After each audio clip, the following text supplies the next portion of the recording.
like to exchange when I join because I have no idea what's going on, but the articles are interesting. Oh, that's nice. I'm glad you appreciate that. I was trying to find an article for something I was talking about earlier, or something that I wanted to bring up, because it seems that Israel has started to pivot from just attacking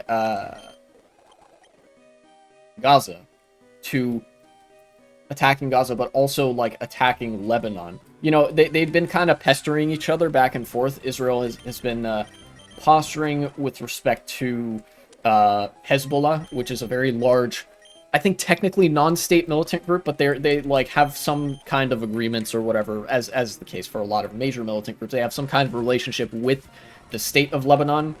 Israel seems to be escalating their attacks on that front. I didn't see which Pokemon it was. Okay.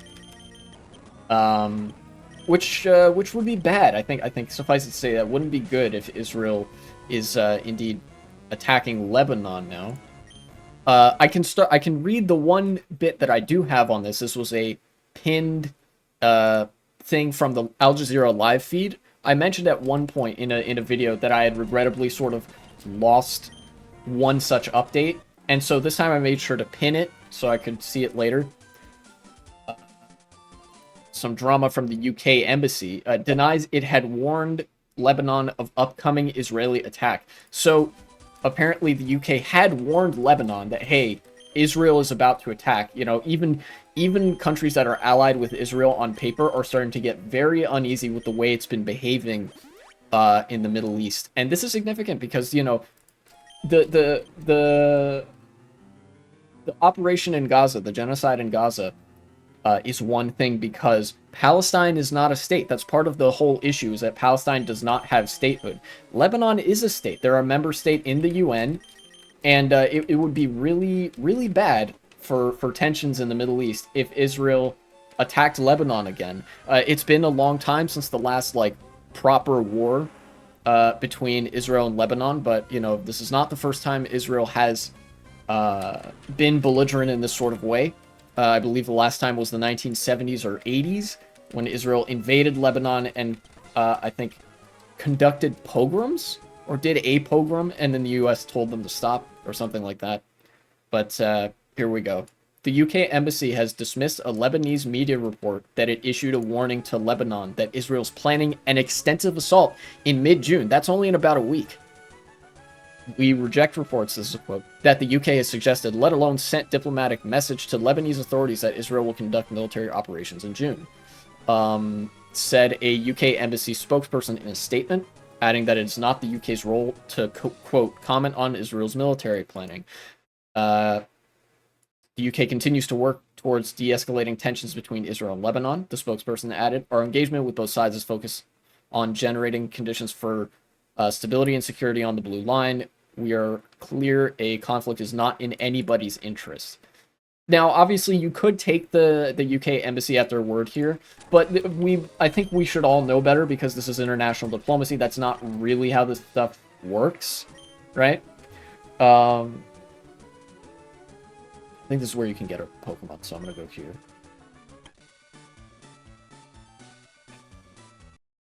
So I could potentially read this as, like, the UK kind of signaling both ways, that it, you know, kind of saying to the cameras, no, we didn't contact Lebanon about this, but also we don't want Israel to attack Lebanon here. You know, because they want things to simmer down, and Israel very much doesn't, judging by the way that they've been behaving, that is. I should buy some hyper potions.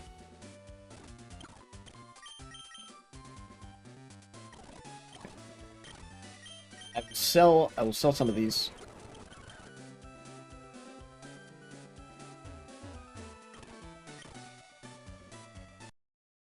But I don't know if there's actually that much more to this. Al Jazeera, a separate article here. Are Hezbollah and Israel about to go to war? Israel's threatening all-out war against the Lebanese group Hezbollah, which could be catastrophic for both countries, say analysts. A little bit about who Hezbollah is. They're, you know, long story short, they're a non-state militant group operating out of Lebanon. As is the case with every group in the region, they're that is not friendly to Israel. They're supported by Iran because it's like a game of wedge interests where Iran supports its wedges in the Middle East and we support ours. So it's kind of like a proxy thing. Israel's our proxy, Hezbollah is Iran's proxy, but Israel's been acting kind of like a rogue state. So how much their American and American proxy is kind of up for debate. Why is it feared that a major conflict is coming? Because Israel seems to be threatening exactly that. On June 5th, Hezbollah fired 2 suicide drones into an Israeli village that killed 2 people and injured 11. Yeah, like I said, non-state militant group, they don't do good things. Just because they don't like another really shitty country doesn't mean they're good. They do bad shit. And I believe they are in line with most militant groups in the Middle East, motivated by some variant of like Islamism.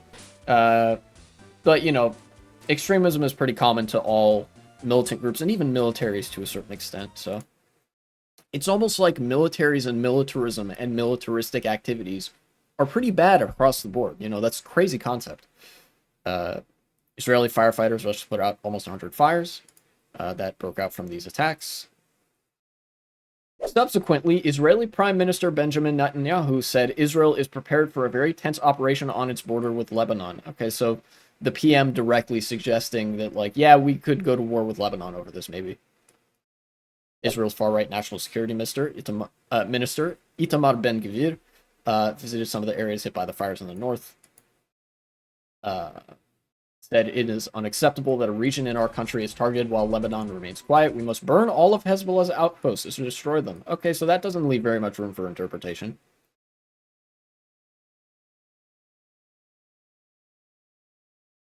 Interesting.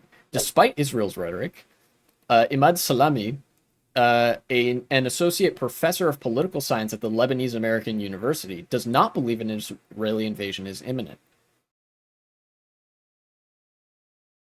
I don't know what would prompt him to say that. He says, like, oh, Israel's facing security challenges. That hasn't stopped them before. An invasion would likely result in severe international condemnation and strained relations with key allies, particularly the US, which would complicate support. Again, hasn't stopped them before. Who am I supposed to support? I'm kind of off-road. The key thing in stories like this is that you shouldn't be supporting anybody, right? Israel is currently doing a genocide in the Gaza Strip. Hezbollah is an Islamist, non-state militant group. Nobody in this story is the good guy, right? You get a lot of this stuff, especially considering the way international politics works. A lot of times there just isn't a good guy, right? What we should be hoping for here is that the international community is able to put enough pressure on Israel so that they don't like start this war or don't carry it very far. The ideal outcome here is that nothing happens, that Israel doesn't invade Lebanon, and that like scrutiny from the UN is hard enough that, you know, Israel's like, all right, we won't do that, right? But you know, there's not much that we can do about it from our own position, right? This is an international thing that's for heads of state and politicians and all those people to worry about.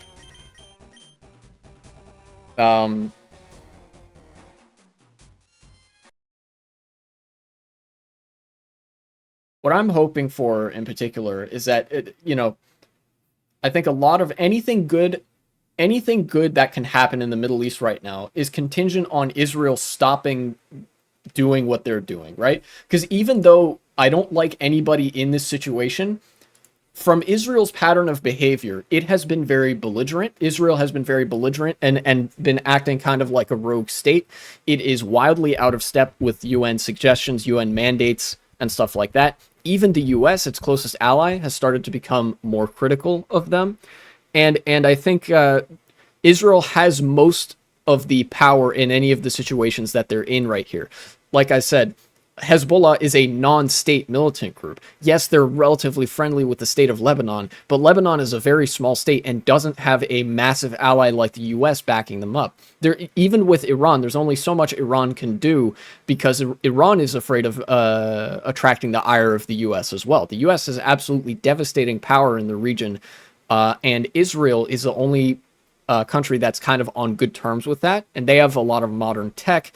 and that sort of stuff. The onus of this situation is on Israel. The onus is on Israel not to attack, right? Even though Hezbollah is launching missiles and drones and stuff at Israel, you got to understand that these are very basic, like bottle rocket kind of missiles and like switchblade drones. They're not very complex military tech. Yeah, they have the capacity to do some damage, but ultimately the tensions in this situation that are leading to them doing these attacks have ultimately been created by Israel. So Israel needs to stop and start negotiating with both Hamas in the Gaza Strip and Fatah, the Palestinian Authority in the West Bank, and Hezbollah in Lebanon to like cool things down, to de-escalate the situation, like that professor said, I believe, or like the UK ambassador said. And there's going to be some pressure on them to do that, but I don't know if that's going to happen because, like I said, Israel's been acting really irrationally. You know, I guess it's kind of disappointing that I have to say this, but like some other situations, a lot of this amounts to a big fat I don't know. Because, you know, when things get really unstable in a given region, that means things are also very uncertain. There's a lot of dust being kicked up. That's why the phrase "when the dust settles" is a thing. And it's hard for me to see what all is really happening right now, you know? Very long answer to a short question, but that's international politics for you. Alright. Oh, I thought the game froze for a second. Developer, oh boy, this is not good.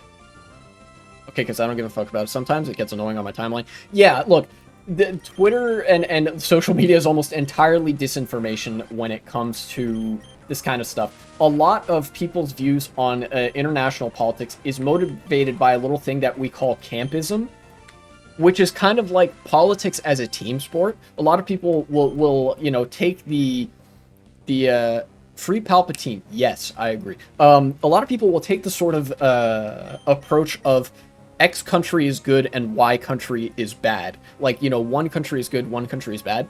Well, that's not really how international politics works. They're just countries all pursue their own interests. It's, you know, very simple premise, but like nobody's doing it optimally. You know, everybody makes mistakes in doing so. Some countries have more or less insane leadership, so you get a lot of variables added into the process and makes things very confusing. But people kind of default to campism a lot because it's a very easy way to it's an easy way to sort of compress all that complexity into a I don't know, something more comprehensible. If they want to help, then sign up for the army. That is not how you help in situations like this, believe it or not.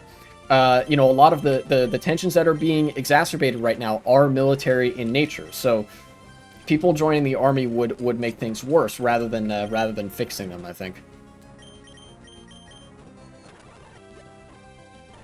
I'm kind of getting destroyed right now. Oh, Rayquaza? Oh, it's over. It's fucking over, dude. I don't have an answer for this. Unless? Okay, yeah, no, definitely not. No, it's life forms too? I'm fucked. If somebody wanted to help in a situation like this, you know, it's very limited, but like, I don't know, donating to charity maybe could be something. Or I don't know, like talking to their political representatives in the legislature and whatever, because the people that have the power to do things in scenarios like this are governments. They are like countries, actors within the UN, and like sometimes charities, right? And ultimately, it's all about who's getting in the ear of the United States, because the US has a lot of money, they have a lot of influence in the region, and that sort of thing. And you know, protest is a very effective form of political activism here, even though it's kind of hard to feel that like working in any capacity. People have been protesting just as a way of showing, hey, we don't like what Israel's doing, we think Palestine should be a state, we think this needs to stop. And that has actually had an effect on a lot of politicians, because a lot of governments have to take into account, or actually most governments have to take into account, public opinion. So, you know, if you're really interested in going and helping, find a pro-Palestine protest to go attend. And, you know, every one person that's there, that helps, because it sort of puts the pressure on elected representatives of, hey, we have to start telling Israel to stop doing this. You know, they're violating all sorts of international law and whatever. Not too hectic? Then I don't know what to tell you, mate. I mean, maybe, you know, you can donate money to certain causes if you have the money, but, you know, it's ultimately, those are the two ways that you can help, you know? And yeah, I agree, it is very hectic. A lot of protesters have been getting beaten up by the police, because that's the job of the police, is to go beat up the protesters, but, you know, people are going out and doing that stuff anyways.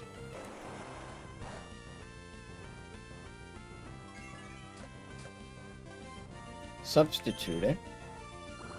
I'm probably gonna get messed up by this Propius. Honestly, I'm just letting this whole thing fly over my head. Sometimes I forget, and the news reminds me. And that, yeah, that's perfectly fine, I guess. Like, a lot of people just kind of don't engage, and I can't blame them for it. Politics is a lot.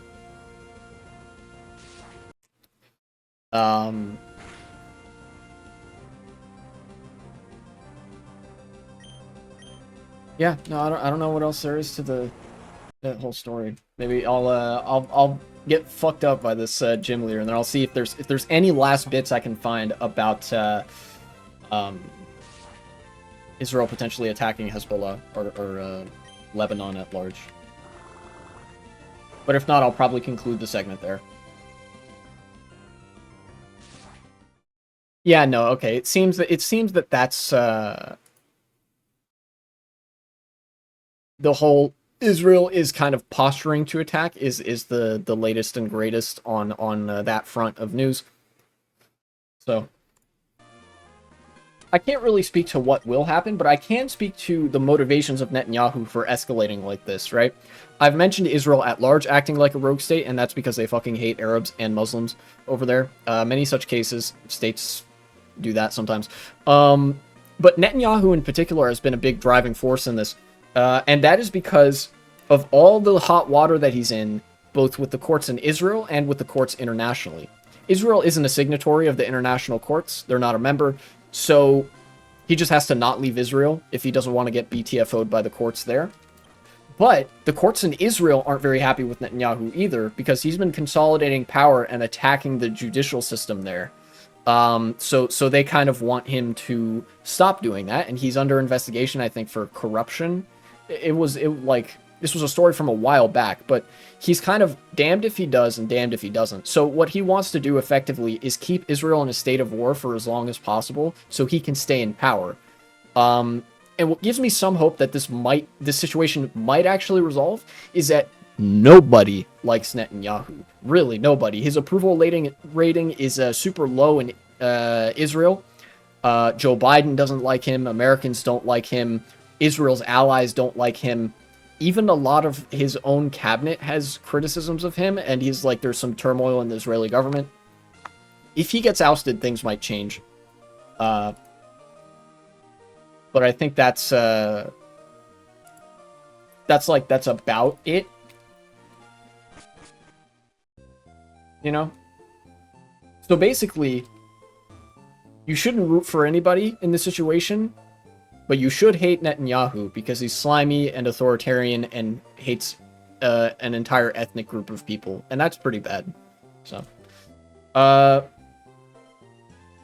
yeah, future me, cut that segment there. Hopefully this gets resolved in some way, but it's hard to tell because of how unstable things are right now. Squid. Yes, absolutely. That's so true.